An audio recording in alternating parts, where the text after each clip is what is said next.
صباح الفل على احلى اخوات في الدنيا. النهارده هنعمل مع بعض الايس كريم بطريقه حلوه واقتصاديه، ومش هتحتاجي ان انت تجيبي اي حاجه من بره. بصي، شايفه طالع حلو ازاي؟ طبعا انا مش عندي المعلقه بتاعه الايس كريم، فقلت استخدم المكيال ده وخلاص. شايفين؟ وطعمه تحفه يا بنات، عامل زي الايس كريم اللي احنا بنشتريه جاهز بالظبط. يلا بينا على طول على الطريقه. يلا بينا.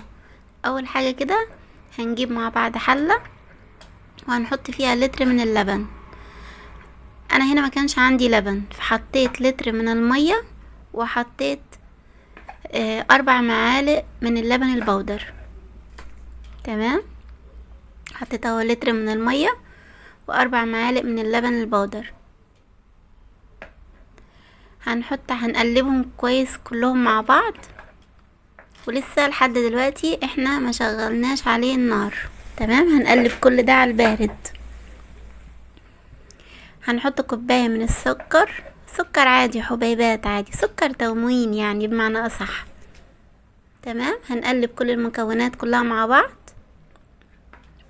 وهنا بقى هنحط 3 معالق من النشا مليانين هرميين، يعني معلقة الاكل دي هتمليها 3 مرات، هتخليها زي الهرم كده. هنقلب كل المكونات دي كلها كده مع بعض. وهنشغل هنا بقى النار على الخليط ده. هنفضل نقلب لحد ما الخليط يتقل معانا، يبقى زي المهلبية الخفيفة كده. يعني بصوا من الاخر كده من غير اي فزلكة، هي مهلبية خفيفة. تمام، بصوا بقى القوام بقى ازاي كده. هو ده بالظبط القوام اللي احنا عايزينه. تمام، هنسيب كده الخليط بتاعنا ده يبرد، وبعد ما يبرد شوية كده هندخله التلاجة لمدة ساعتين. هنجيب بقى ايه، بولة كده فاضية، وهنحط فيها كوباية من الكريم شانتيه، وهنحط فيها نص كوباية من السكر البودر. بصوا انا الكريم الشانتيه اللي هنا ده خام، يعني ما فيهوش سكر. تمام، عشان كده حطيت سكر. اما لو هتستخدمي الكريم الشانتيه اللي هو الكياس، هتحطي 3 اكياس كريم شانتيه. هنحط بقى هنا كوباية من اللبن المثلج. لازم تكوني حاطاه في الفريزر، وفي كده يعني ايه حاجات كده تلج متكسر. بس انا ما كانش عندي هنا لبن متلج، فحطيت كوباية من المية، وحطيت معلقتين من اللبن البودر. هنضرب المكونات دي كلها مع بعض.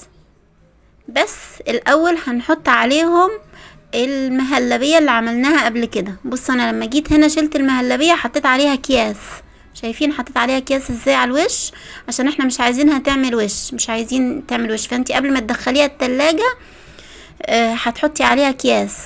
تمام، هتسيبيها تهدى كده وتحطي عليها اكياس، وبعدين تدخليها التلاجة.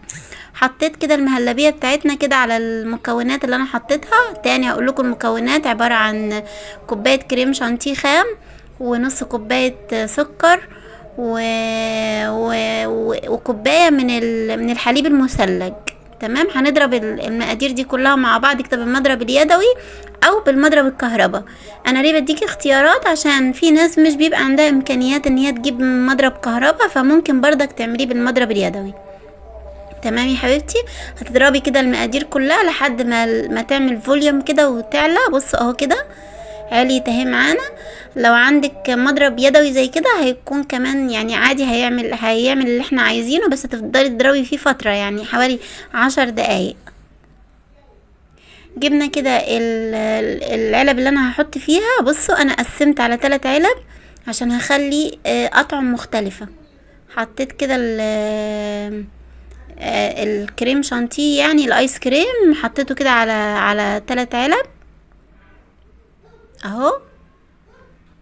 ليه؟ عشان هعمل اكتر من طعم. هخلي واحد فانيليا سادة، لان في يعني في البيت بنحب الفانيليا. انا عن نفسي يعني بحب الفانيليا، بس طبعا مش باكل كتير منه عشان السكر، او تقريبا يعني حاجة قليلة خالص. بصوا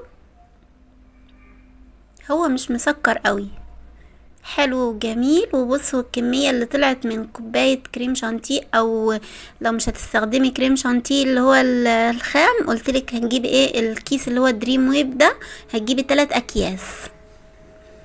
هنا كان عندي بقى ايه مانجا مقطعاها وشايلاها في الفريزر، يعني مقطعاها وضرباها في الخلاط وشايلاها في الفريزر. طلعت كده وايه خلطتهم على بعض، عملت واحد علبة ايس كريم بالمانجا.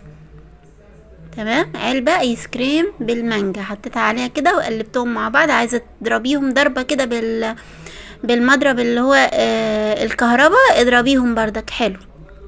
مش عايزة خلاص قلبيهم زي ما انا ايه بوريكي كده. هم من الاتنين اصلا عاملين زي الايس كريم تلج يعني اهو.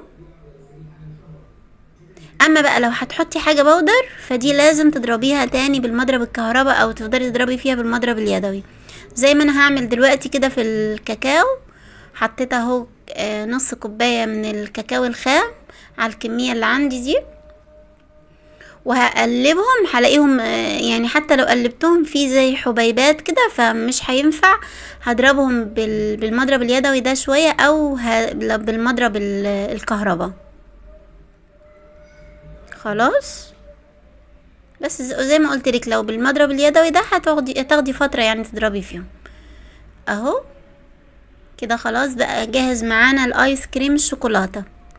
بقى معانا 3 اطعم، واحد بالفانيليا وواحد بالمانجا والتالت ده بالشوكولاتة.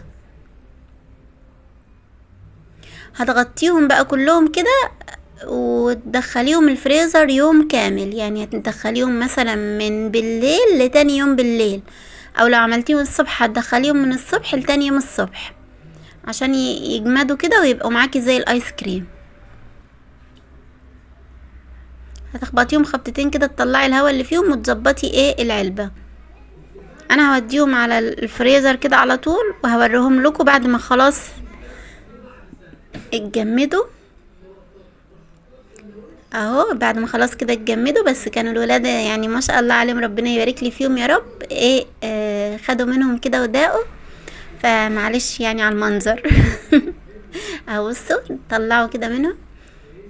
فانا جبت طبعا هنا طبق فيه ميه سخنه، ولو عندك المعلقه بتاعه الايس كريم هتعملي بمعلقه الايس كريم، بس انا مش عندي فقلت ايه الجيش بيقولك اتصرف، فجبت المكيال ده.